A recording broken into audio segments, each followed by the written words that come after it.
Good morning, happy Easter. My tradition for many, many years has been to prepare a lamb for Easter Sunday. And this year I feel super excited because I found a recipe where the guy, or girl, whatever, was really explaining a lot about the science behind cooking lamb, preparing lamb. And one of the things that I learned is how much better it's going to taste by removing all the sinew and stuff. Oh, I don't have my, because I'm looking at my hand, I'm like, something's wrong.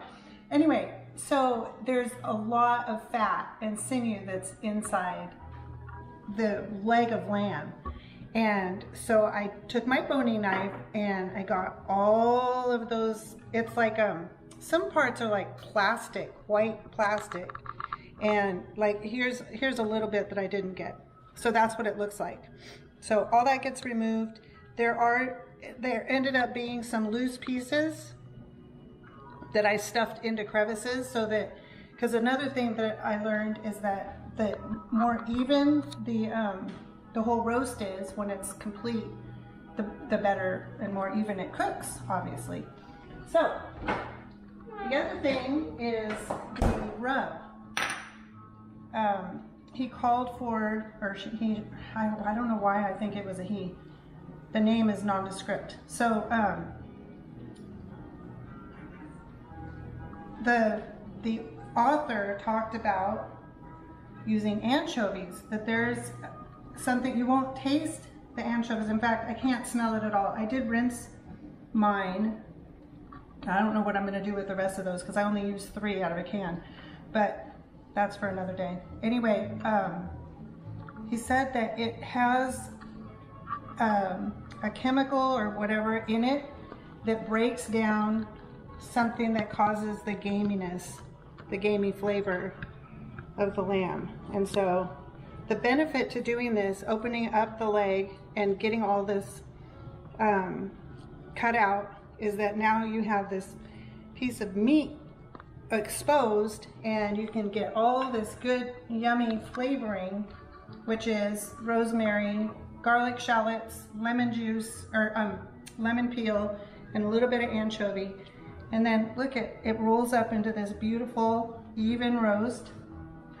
And since I purchased this at Costco, it comes already with the thigh, so it's really easy to remove and hopefully easy to put back on.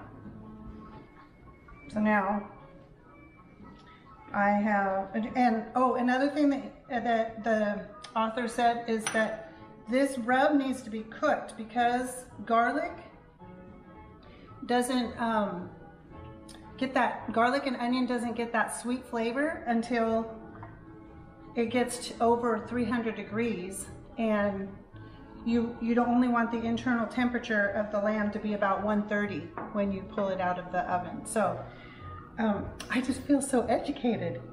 Anyway, there it is. There's my beautiful lamb ready to rest for a couple hours in the refrigerator. And when I get home, I'm going to slow roast it, and then it's called reverse sear. So I'm going to slow roast it, pull it out of the oven, and then I think it goes up to 450 or something like that for the sear at the end, and then it gets all this fat nice and crisp. So we'll see if I can get this, probably remove it off with a paper towel.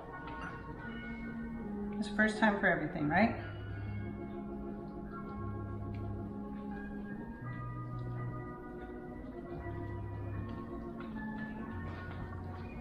Okay, so basically this is what I'm gonna do. You can you can turn it off now. Do you have any questions? Ray? What was in the baste? The rub? The rub. Is, what you see here plus shallot, which this is what a shallot looks like, and garlic.